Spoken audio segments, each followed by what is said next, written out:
What's good, everybody? Hip-Hop Listily here with another video.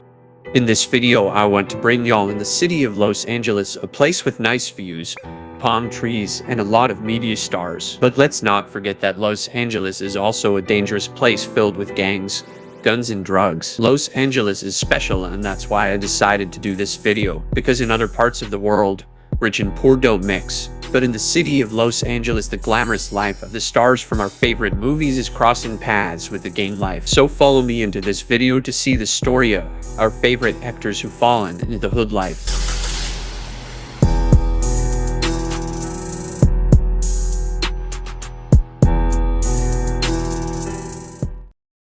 The story of Dee Jay Daniels. Dee Jay Daniels is an American former television actor. Daniels is best known for his role as Michael Hugley on the D.L. Hugley sitcom, The Hugleys, playing the son of Hugley's character. He also appeared in several shows including In the House, Coach the Wayans Bros, Grace Under Fire, and Cold Case. He then had minor appearances in Grace Under Fire and Family Matters before being cast in The Hugleys in 1998. Unfortunately, Dee Jay Daniels struggled to stay busy in Hollywood when the show ended in 2002. By the time he was 19 years old, he had already disappeared from everyone's radar. That's when DJ took another path in his life. He started to get face tattoos as he considered his career as an actor was over. Since then, no one will ever hear from DJ again. But in 2011, he is back in the media, but not in movies. In the news, Daniels and some of his friends were at a bar in Stockton, California when a fight broke out. As a result, 26-year-old J.J. Lewis was killed, and Daniels and two of his friends were arrested. At the time, the former actor was 22 years old. Despite DJ Daniels' involvement in the fight, he only learned about Lewis' death when the authorities interrogated him. Eventually, Daniels was charged with premeditated murder, gang activity, and a few other crimes. Although he was pretty young and could have spent the rest of his life behind bars, he thought what was happening to him was normal because a lot of his relatives were in and out. In December 2012, after a 2-month trial, Daniels was found not guilty. At the moment, DJ Daniels lives a low-key life, and it isn't clear if he would ever work as an actor again. He tried to do music, dropped some songs, but his music career didn't go nowhere. Adam Hicks. I know you remember his face. He played in the Disney series Zeke and Luther as Luther. Adam Paul Nielsen Hicks' first lead role was in How to Eat Fried Worms. He was also known for playing in the film Lemonade Mouth. He had a recurring role in the second season of Jonas as DZ, and appeared as Boz in the third and final season of the Disney XD original series Pair of Kings. Growing up, Adam had many problems leading to mental health issues like anxiety. This led up to him doing a series of crimes like, on January 25, 2018, when he was arrested in Burbank, California, along with his reported girlfriend, actress Danny Tomboro, on suspicion of armed robbery.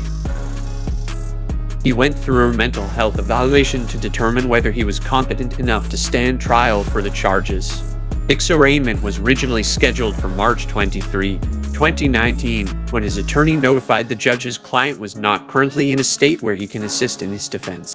The arraignment and subsequent trial were put off, and Hicks was sent for further medical examination. On July 10, 2019, he pleaded not guilty to 1 count of second-degree robbery and 1 count attempted second-degree robbery. However, on another count of robbery, he pleaded no contest, and the first 2 charges were dismissed.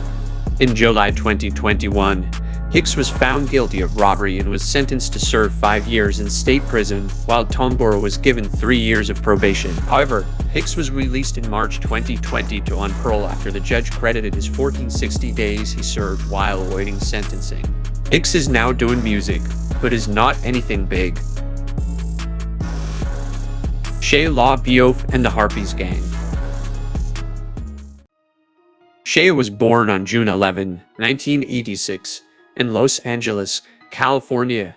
He grew up poor in Echo Park with his mother, who worked selling fabrics and brooches. Shia's uncle was going to adopt him at one stage because his parents could not afford to have him anymore, and they had too much pride to go on welfare or food stamps.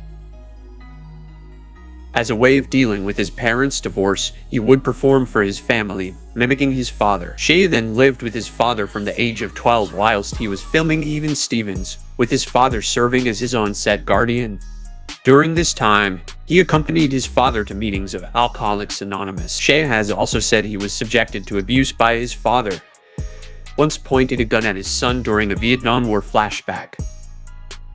In an interview, Shia said that, looking back on his childhood, he feels grateful and considers some of those memories as scars.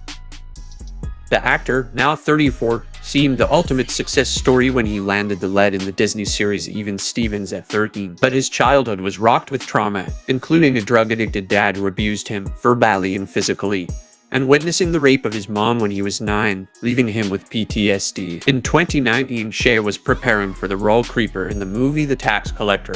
Many actors are taking their roles serious, but Shia took it to another level. He came back to his old community in Echo Park and got fully tatted with characters' tattoos from the movie. During the filming, he met the rapper Jose Martin, who is affiliated with the Harpies gang.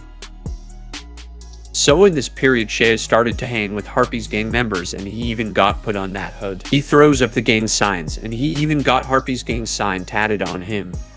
So you will not see Shia in the movies anymore. He will do drive-bys out of Optimus Prime. So enough with the fallen part, now we will see the other way around. Some gangsters from the hood that did something good with their lives and turned actors. Guys like Richard Cabral. Richard Cabral is an American actor, occasional producer and writer.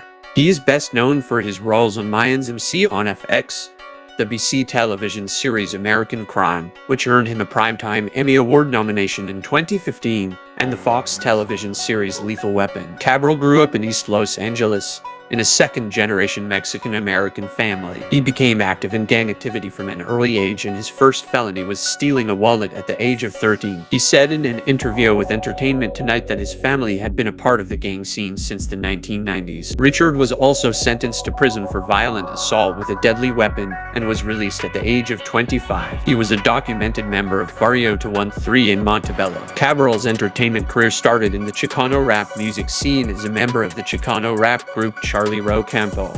He created several albums and features under the moniker Baby Jokes or Joker. While Cabral was trying to turn his life around, his friends recommended he seek out the services of Homeboy Industries, a gang intervention program based in Los Angeles. There he auditioned and landed his first role, which led him to further his skills through acting classes and seminars. In 2009, he began to act, with Cabral appearing in the television show Southland. In 2015, Cabral starred in the miniseries American Crime, in which he portrayed the character Hector Tonce. So Richard Cabral did good and turned his life around, but that's not the case for everybody. Here we see the case of once rising actor DeAundre Bonds.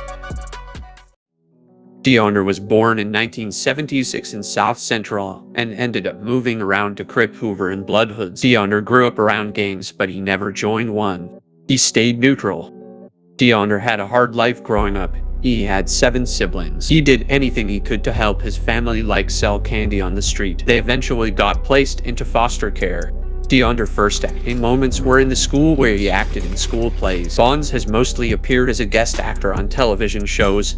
However, he was also featured in the Spike Lee film Get on the Bus and Tales from the Hood and in film The Wood. Between 2019 and 2022, he had a recurring role on the series Snowfall as Scully. In 2001, DeAundre had his downfall. He was convicted of manslaughter in the death of his ex-boyfriend, and in 2011, he finished serving a 10-year sentence at California Rehabilitation Center in Norco, California. His ex-boyfriend attacked him, and DeAundre defended himself with a knife, stabbing the guy, ended up killing him. Fortunately, after he served his long sentence, DeAundre got back on acting and appeared in the movie Dope and the show Snowfall. It's good he got back on his feet after every failure. So this is all I got for you guys. I am sorry if I disappointed y'all with these fallen stories of these big actors. If I made y'all sad because of this, probably I'll make y'all happy with my videos. So don't forget to subscribe to my channel, give a like to this video, and don't forget to click the notification bell to know every time I am posting something. Also, don't forget to follow me on Instagram to interact more.